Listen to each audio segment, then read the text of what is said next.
J'ai toujours cru savoir ce qu'était la peur de perdre mon boulot, de me retrouver à la rue, de devoir retourner vivre chez mes parents, mais rien ne m'avait préparé à la peur de l'amour véritable, et rien ne m'avait préparé au courage que cet amour m'a donné, le courage de ne plus jamais me cacher. J'ai toujours cru avoir tout vu dans cette vie, mais rien ne m'a préparé à sa façon d'être, à la manière dont Sophia regardait, parlait, existait et, sans demander la permission, chamboulait toute ma tête. Avant qu'on ne commence, réponds-moi sincèrement à une chose. As-tu déjà ressenti quelque chose pour quelqu'un qui, dans ta tête, ne devait être qu'une personne parmi tant d'autres? Genre, quelqu'un dont tu pensais que rien n'allait se passer et qui, d'un coup, est devenu tout? Si cette histoire te touche d'une façon ou d'une autre, n'oublie pas de laisser un like, de t'abonner, d'activer la cloche et, si tu le peux, de soutenir cette chaîne avec un merci, un hyper ou en devenant membre, car ton aide fait vivre cet espace. Je m'appelle Maria Clara, j'ai 26 ans et je suis née et j'ai grandi dans une rue étroite de Salvador où les voisins sont presque de la famille et où chaque secret se transforme en ragot en quelques secondes.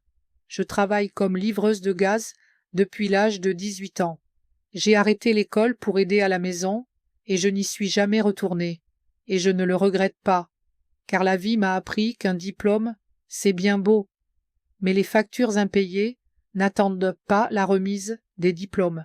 Ma routine est toujours la même. Moto, bonbonne de gaz lourde sur le siège arrière, la chaleur qui colle à la peau et les appels depuis les fenêtres.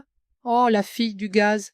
Je m'y suis habituée, tout comme aux propos du quartier qui disent que les femmes doivent se faire respecter et que aimer une femme ne cause que des problèmes. J'ai grandi en entendant et en répétant cela sans réfléchir, jusqu'au jour où le monde a décidé de sortir du scénario. Il faisait un soleil de plomb et il ne restait qu'une seule livraison, tout au bout de la ligne, dans une rue de terre presque déserte. La maison était simple, mais bien entretenue. J'ai sonné et le portail s'est ouvert lentement, révélant Sophia. Elle portait un t-shirt ample, un short de survêtement et ses cheveux étaient attachés en un chignon lâche, avec un regard calme et une présence qui ne s'expliquait pas en des termes habituels. Elle était différente. « Bon après-midi » a-t-elle dit d'une voix basse et douce. « Salut » ai-je répondu sans trop la regarder. Elle m'a demandé de laisser le gaz sur la véranda et est revenue avec l'argent. « Merci beaucoup, hein » a-t-elle dit en souriant légèrement. J'ai acquiescé et j'étais déjà sur le point de partir quand elle a lâché. « Tu veux un peu d'eau ? Le soleil est à tuer aujourd'hui. » Avant que je ne puisse refuser, elle était déjà partie en chercher. Elle est revenue avec le verre et a attendu que je le prenne. J'ai bu lentement et elle s'est appuyée contre la porte sans se presser de me voir partir. Elle m'a demandé si je livrais souvent par ici. J'ai répondu que ça dépendait du trajet et qu'aujourd'hui, ça m'avait mené de ce côté. Elle a commenté que d'habitude c'était un monsieur qui venait. J'ai expliqué les réductions de coûts dans l'entreprise et elle a acquiescé, enregistrant l'information. Elle a pris congé poliment et je suis retournée à ma moto. Mais avant de démarrer, j'ai regardé dans le rétroviseur et j'ai vu Sophia toujours là, distraite, regardant le ciel avec le verre vide à la main. Et même si le reste de la journée a été identique, embouteillage, chaleur, klaxons et bonbonnes lourdes, chaque fois que je m'arrêtais à un feu, c'était comme si son visage revenait et je ne savais pas pourquoi. Cela faisait environ 15 jours depuis cette livraison, 15 jours de soleil de plomb, de montées interminables et de bonbonnes lourdes me rappelant que le monde n'a pas pitié de ceux qui portent tout sur leur dos. Et même si j'essayais d'occuper ma tête avec le travail, de temps en temps le souvenir de la Maison Bleue, des pots de fleurs sur le mur et de la manière calme de Sophia traversait mon esprit sans demander la permission. Un détail anodin, comme son sourire, le verre d'eau ou sa façon tranquille de prononcer mon nom, semblait gagner de l'espace dans un coin de ma mémoire que je ne laissais généralement personne toucher. Ce vendredi-là, lorsque j'ai reçu le papier du trajet, mon cœur s'est serré en reconnaissant l'adresse, presque cachée au bout de la liste. C'était à elle de nouveau. Et même, en essayant de dissimuler mon anxiété, mon cœur s'accélérait comme s'il me trahissait. Je suis arrivé presque au coucher du soleil. Avec le ciel peint de tons orangés, j'ai sonné et, avant même que le portail ne s'ouvre, j'ai déjà entendu des pas de l'autre côté. Sophia est apparue en souriant, comme si elle était sûre que je viendrais. « Je me disais bien que c'était toi, » a-t-elle dit. J'ai plaisanté en lui demandant si elle commandait du gaz toutes les semaines, et elle a ri en expliquant qu'elle cuisinait beaucoup et que, parfois, le gaz semblait disparaître plus vite qu'on ne le pense. Et elle est restée silencieuse quand j'ai demandé « Comme quoi ?» Elle a juste ri comme quelqu'un qui garde un secret, et j'ai souri avec elle sans m'en rendre compte. Contrairement à la première fois, elle est restée plus près pendant que j'entrais avec la bonbonne, observant d'une manière qui n'était pas gênante, mais qui me rendait consciente de chacun de mes mouvements. Elle m'a demandé si j'avais toujours été livreuse. J'ai répondu que oui, depuis l'âge de 18 ans, et elle a dit qu'elle trouvait que j'avais quelque chose au-delà de la routine difficile. Ces mots m'ont touchée, car personne n'avait jamais montré d'intérêt à me connaître au-delà de l'uniforme en sueur. Et à cet instant, j'ai réalisé que son regard voyait plus que ce que je laissais transparaître. Moi-même, Sophia m'a de nouveau offert de l'eau. C'est en train de devenir une tradition, a-t-elle dit. Quand elle m'a tendu le verre, nos mains se sont touchées pendant une seconde de plus que nécessaire, rapide mais suffisant pour faire passer un frisson dans mon ventre. « C'est quoi ton nom déjà ?» a-t-elle demandé. « Maria Clara » ai-je répondu. Et elle a souri en disant le sien. « Sophia ». Elle a tendu la main et je l'ai serrée, sentant une chaleur inattendue, ferme, qui m'a fait la tenir plus que je n'aurais dû avant de la lâcher. Et c'est dans cette simple poignée de main que mon cœur a sauté sans que je ne comprenne pourquoi. Elle a remercié pour la livraison et a dit « Tu peux toujours appeler quand tu as besoin. Et ce n'est pas seulement pour le gaz, hein ?» Je suis resté immobile pendant quelques secondes, jusqu'à ce que le portail se referme lentement. Je suis monté sur ma moto et ce n'est qu'à ce moment-là que j'ai réalisé que j'avais encore le verre en plastique à la main. Je ne l'ai pas rendu et, au fond, je savais que ce n'était peut-être pas un accident, car ce souvenir semblait maintenant être la parfaite excuse pour revenir. Le samedi matin, alors que je préparais mon sac pour la moto, j'ai trouvé le verre en plastique transparent que j'avais oublié de rendre. Je l'ai regardé pendant quelques secondes comme s'il était responsable de la tourmente qui agitait ma tête depuis cette rencontre. Même s'il ne s'agissait que d'un simple objet, il semblait porter une signification plus grande, comme si le destin avait laissé là un pont entre Sophia et moi. Et moi, au lieu de le rendre, j'ai remis le verre au fond de mon sac, comme quelqu'un qui repousse un choix qu'il n'est pas sûr d'avoir le courage de faire. J'ai passé le dimanche avec les filles de la coopérative au bar, du football à la télé, de la bière tiède et des discussions futiles. Mais j'étais ailleurs, riant sans conviction aux blagues, tandis que mon esprit insistait pour revenir à son sourire, à son regard tranquille, à ce toucher rapide sur la main. Et quand une collègue a demandé sur le ton de la plaisanterie si j'avais trouvé une nouvelle petite amie parce que je souriais seule, j'ai dégluti difficilement, j'ai fait semblant en disant que c'était juste de la fatigue, mais au fond, je savais que la fatigue qui pesait sur moi n'était pas sur mon corps, mais dans ma tête, à essayer de me cacher quelque chose qui commençait à grandir sans demander la permission. Le lundi, quand j'ai ouvert mon sac, le verre était toujours là, et avec lui, le bout de papier froissé sur lequel Sophia avait noté son numéro à un moment dont je ne me souvenais même pas très bien. J'ai regardé ça pendant des minutes, avec la sensation que la vie me demandait « Tu vas fuir jusqu'à quand ?»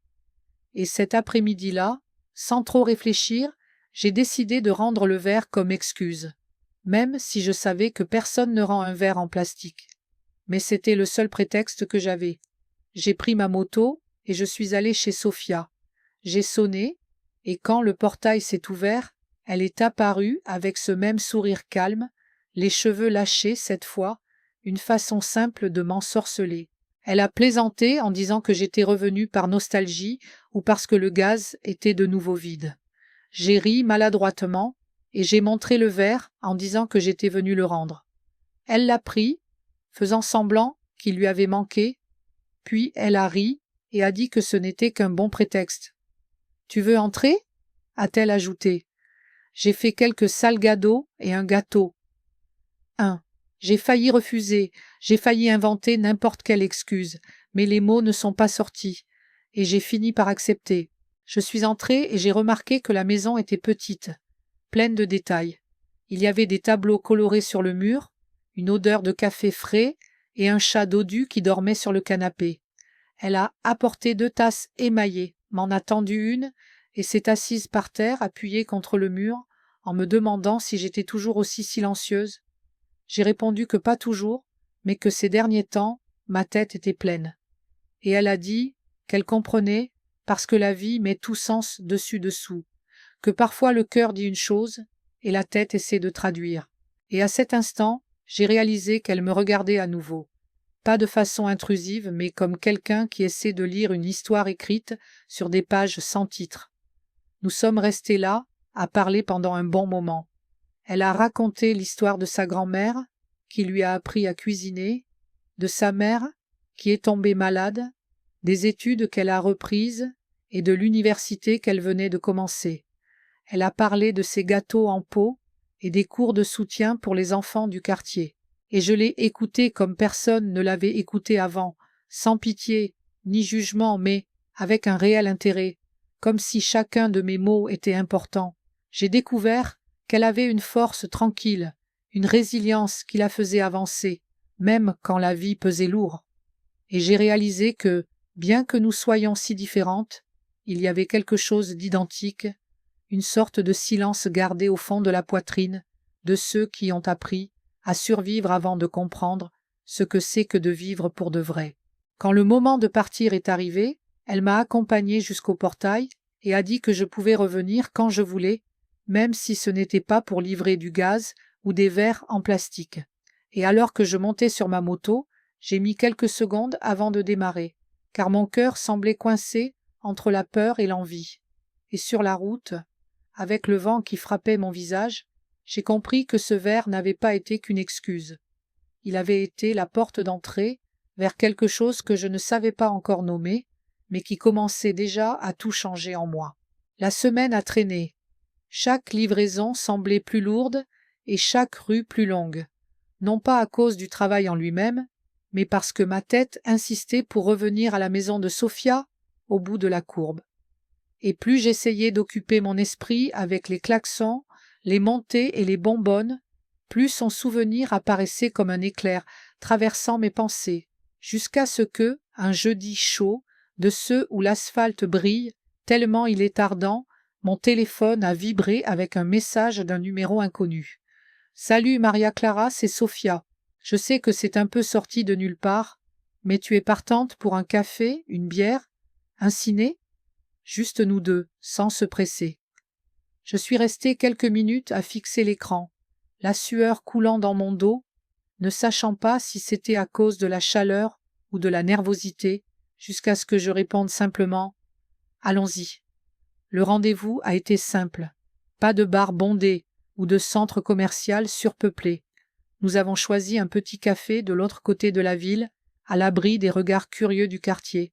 Je suis arrivée la première et je me suis sentie déplacée, ajustant ma chemise usée et passant la main dans mes cheveux, comme si cela était suffisant pour dissimuler mon anxiété. Mais quand je l'ai vue traverser la rue, avec un simple t-shirt noir, un jean déchiré et ce sourire serein, j'ai réalisé qu'il n'y avait plus moyen de faire semblant que ce n'était qu'une amitié. Elle m'a salué d'une poignée de main qui s'est transformée en une demi-étreinte rapide, juste assez pour que je sente son odeur mêlée à l'arôme fort du café qui venait de l'endroit. Nous sommes entrés et nous nous sommes assises dans un coin caché. J'ai commandé un café noir et elle a commandé un jus. Nous avons ri du contraste. Au début, la conversation était timide. Des questions courtes, des réponses mesurées, comme si nous testions le terrain avant de faire un pas plus grand. Mais petit à petit, nous nous sommes détendus.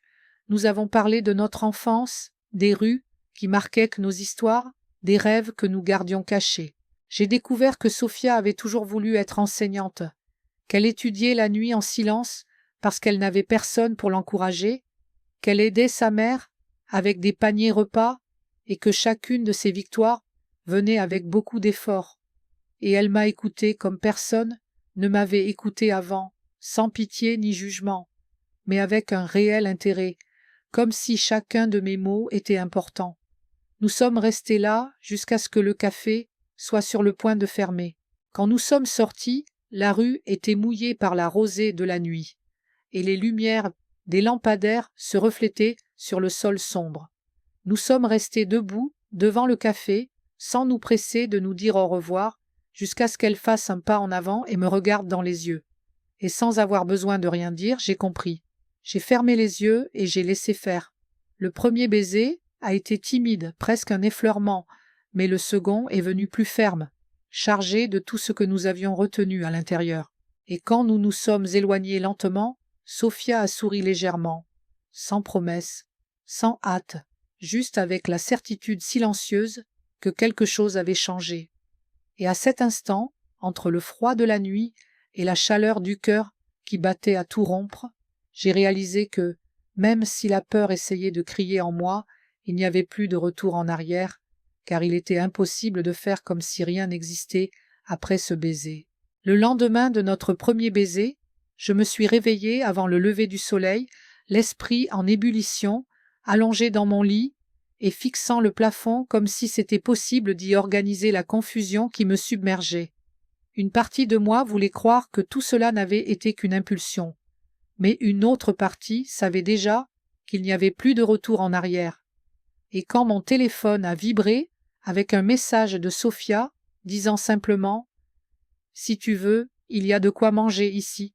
Sans te presser, viens juste. » J'ai passé quelques minutes à fixer l'écran, jusqu'à ce que je décide d'y aller.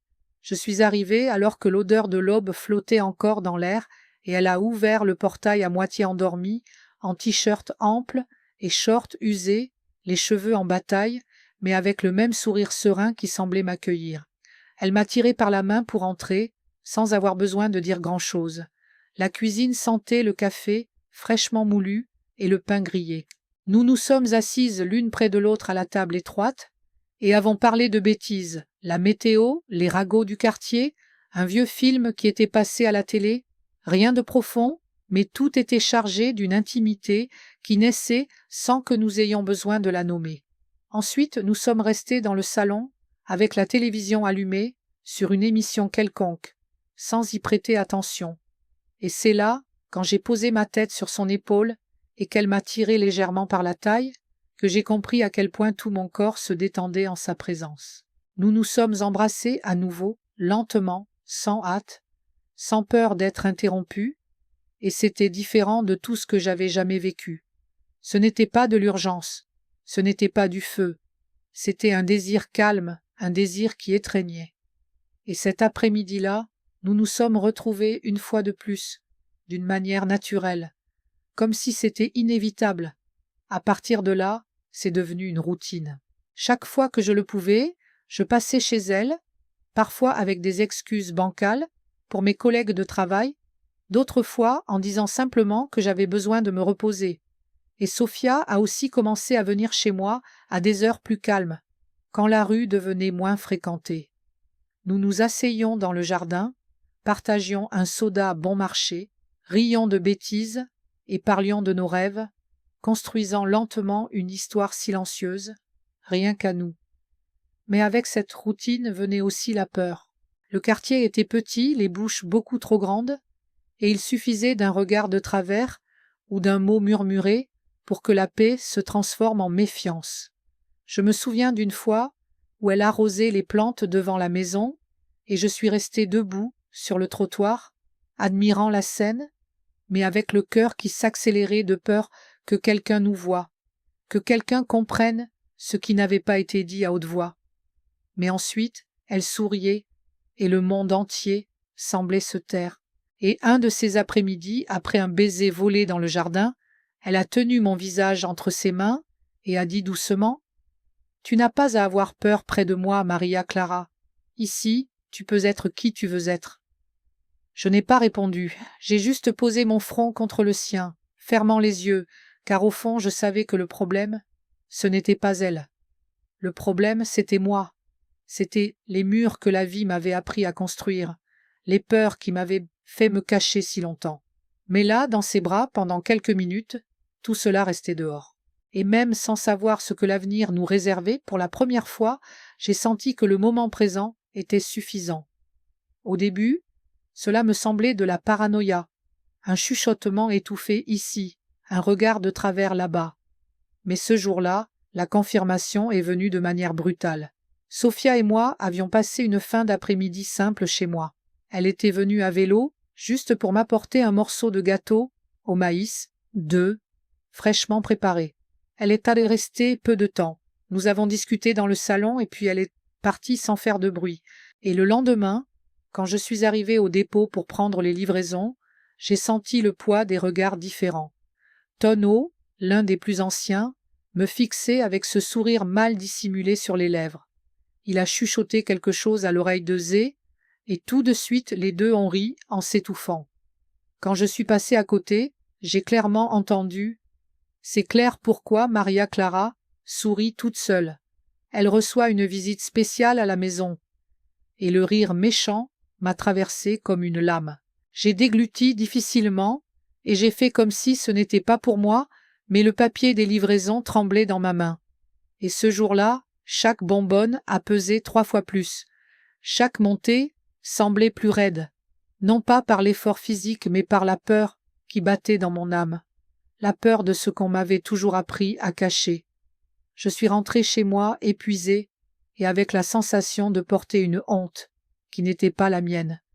Mais quand j'ai vu Sophia, assise sur le trottoir en tongs et un verre de jus à la main, mon cœur s'est ramolli. Elle s'est levée immédiatement, a pris mon casque de ma main et a dit simplement « Tu es épuisée, viens, entre !»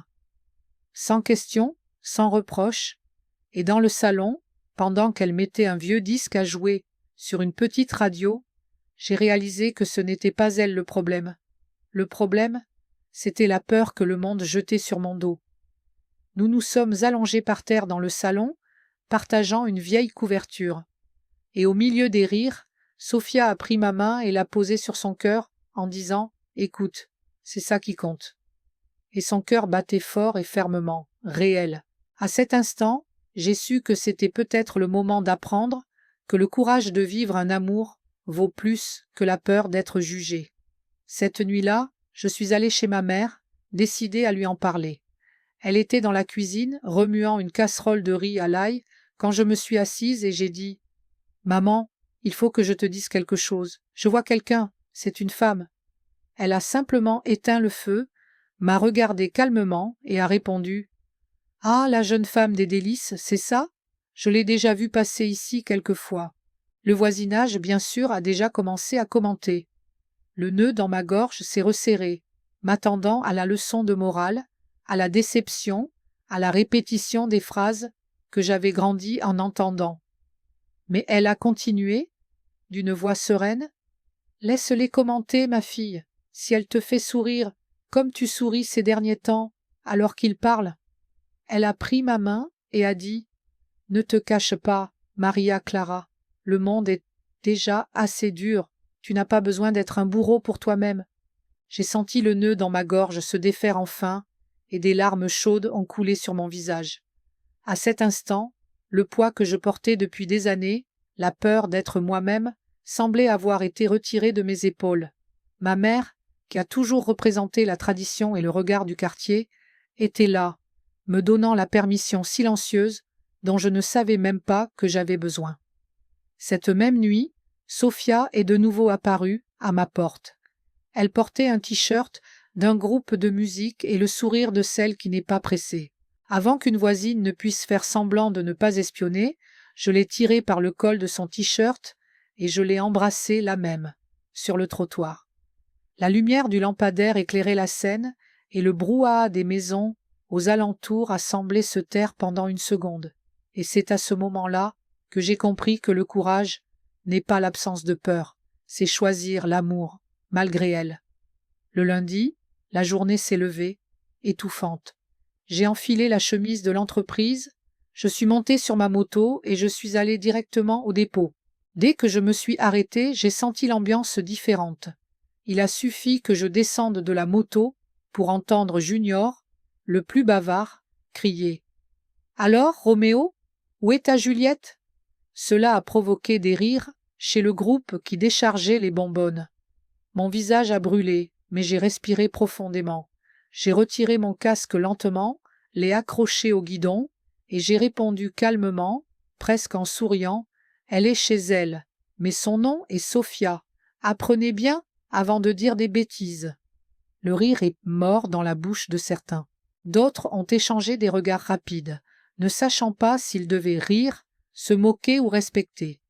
C'est alors que Beto, le plus âgé et le plus expérimenté, qui en avait déjà trop vu, a brisé le silence, en disant « C'est ça, Maria Clara, on ne choisit pas le bonheur, on le saisit. » Sa phrase est tombée comme un soulagement en moi, car à ce moment-là, j'ai réalisé que je n'avais plus à me cacher, que la honte n'était pas la mienne, mais celle du monde qui jugeait. Et pour dissiper l'ambiance, j'ai ajouté, en lui donnant une tape dans le dos, « Et une bonbonne, ça ne se porte pas tout seul non plus. Au travail, bande de fainéants. » Et nous avons arraché quelques rires sincères. Pendant le reste de la journée, j'ai encore entendu une ou deux blagues, quelques chuchotements qui essayaient de me transpercer, mais ils ne me blessaient plus comme avant. C'était comme si le baiser sur le trottoir m'avait donné une sorte d'armure invisible, un nouveau courage qui ne venait pas de l'extérieur mais de l'intérieur. À l'heure du déjeuner, j'ai envoyé un message à Sophia. Aujourd'hui, il y avait un public, mais je tiens bon. Elle a répondu avec un message vocal, en riant doucement et en disant « Laisse-les parler, Maria Clara. Nous, on vit et personne ne peut nous l'enlever. » Et ces mots m'ont accompagné jusqu'à la fin de l'après-midi. Quand je suis rentrée à la maison et que je l'ai trouvée assise sur le muret, à m'attendre avec ce sourire qui semblait pouvoir contenir le monde entier. J'ai arrêté la moto, je n'ai pas hésité une seconde. Je suis allée vers elle, je l'ai tirée près de moi et je l'ai embrassée là même, sans hâte, sans peur, sans secret. Et pendant que quelques fenêtres grinçaient lentement et que les voisins faisaient semblant d'arroser leurs plantes, j'ai réalisé que, pour la première fois de ma vie, je ne me souciais pas des yeux qui m'espionnaient, car à ses côtés, j'avais découvert que la honte ne survivait pas là où le courage habitait, et que cet amour qui commençait à naître était déjà plus fort que n'importe quel commentaire de travers du quartier. Après ce baiser assumé en plein trottoir, on aurait dit qu'une nouvelle étape avait commencé. Non pas que les chuchotements et les regards aient disparu, bien au contraire. Le voisinage semblait plus attentif que jamais. Mais la différence, c'est que quelque chose en moi avait changé, car aux côtés de Sophia, je n'avais plus la force de faire semblant que rien ne se passait. On a commencé à se voir avec plus de liberté. Elle venait chez moi, sans trop faire attention aux horaires, et je m'arrêtais chez elle avec ma moto, sans trop me soucier si quelqu'un allait voir. La peur existait toujours, bien sûr, mais le courage était maintenant collé à ma poitrine. Et chaque fois qu'on s'asseyait dans le jardin, partageant un soda bon marché, riant des bêtises de la journée, je sentais que j'étais en train de construire une vie que, il n'y a pas si longtemps, je croyais impossible. Je me souviens d'une nuit où on était allongé par terre sur la véranda à regarder le ciel étoilé, tandis que le vent apportait une odeur de terre mouillée. Sophia montrait les constellations du doigt et disait qu'elle rêvait de voyager quelque part où le ciel serait encore plus dégagé. Je l'écoutais en silence, car la vérité était qu'à cet instant, il n'existait aucun endroit au monde plus beau que le bout de ciel qui se reflétait dans l'éclat de ses yeux. Mais tout n'était pas calme. Un jour, une cliente, après que j'ai fini de mettre la bonbonne dans sa cuisine, a commenté d'un ton acide « J'ai entendu dire que tu es différente, ma petite. Fais attention à ne pas te perdre sur le mauvais chemin. » Ça m'a transpercé d'une façon qui a fait mal, au fond de moi. Je n'ai rien répondu, j'ai juste pris l'argent et je suis partie. Mais sur le chemin du retour, j'ai senti ma gorge serrée. Quand je suis arrivée chez Sophia, je n'ai pas pu me retenir et j'ai craqué.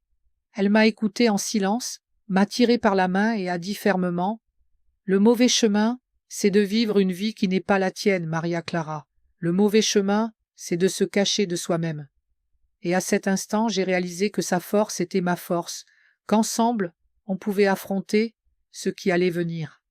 On a commencé à créer nos petits refuges, comme le hamac sur la véranda où on tenait à l'étroit, mais on riait sans arrêt. Les billets qu'elle laissait cachés dans mon sac de moto, ou les cafés improvisés les matins où je passais juste pour voir son sourire avant de commencer mon trajet. Et chaque détail, aussi simple soit-il, me faisait croire que la vie m'avait enfin donné quelque chose que je n'aurais jamais imaginé pouvoir avoir. Un amour vrai qui naissait au milieu de la peur, mais qui grandissait encore plus fort, justement à cause d'elle.